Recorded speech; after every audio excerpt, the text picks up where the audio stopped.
Lah ini Anda main gambar-gambar aja. Oke. Ya. Pak. Seorang guru di Subang. Iya. SMP 2.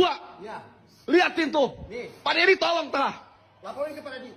Saya akan lapor Pak ya. Laporin kepada Di. Saya tunggu. Pak, kita di sini kan untuk cari solusi. Laporin Bapak kepada anak dia. Bapak. Cari solusi Kami bukan menyayangi seperti anak itu, Bapak. Pak. Iya, kami menyayangi anak Bapak. Anak saya kalau saya nggak pernah gambar-gambar Ya, anak. silakan duduk lagi ya. Ini hari ini bertemu nih dengan guru kepala sekolah SMP 2 Jalan Cagak ya, yang kemarin sempat muncul di media sosial bersih tegang antara orang tua siswa dengan guru, ya kan?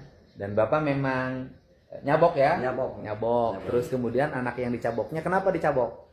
Dia pelanggannya merokok, kemudian berkelahi, mengganggu kelas yang lain, terakhir loncat. Oh, loncat. Loncat. Artinya ada kekeliruan atau keistimewaan berulang yang dilakukan oleh anak tersebut. Dan saya sudah mendengarkan apa yang menjadi latar belakangnya. Selanjutnya juga nanti saya akan bertemu dengan orang tuanya.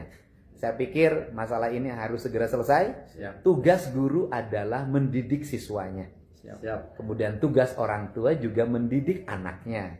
Ketika di sekolah, anak menjadi tanggung jawab guru. Jadi, Iya. ketika di rumah Tanggung jawab menjadi orang tanggung tua. jawab orang tua. Dua-duanya harus saling menghargai.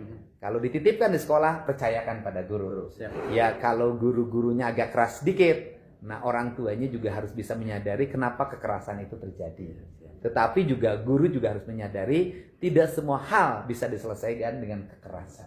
Ya Pak, karena kita ini kadang harus lembut, kadang harus keras. Nanti kita bertemu dengan kedua orang tuanya. Siap. Yang penting semangat, Semangat. jangan pernah takut. Jangan pernah takut. Terus mengajar dengan baik Terus mengajar dengan dan baik. tegas. Siap. Jawa Barat istimewa.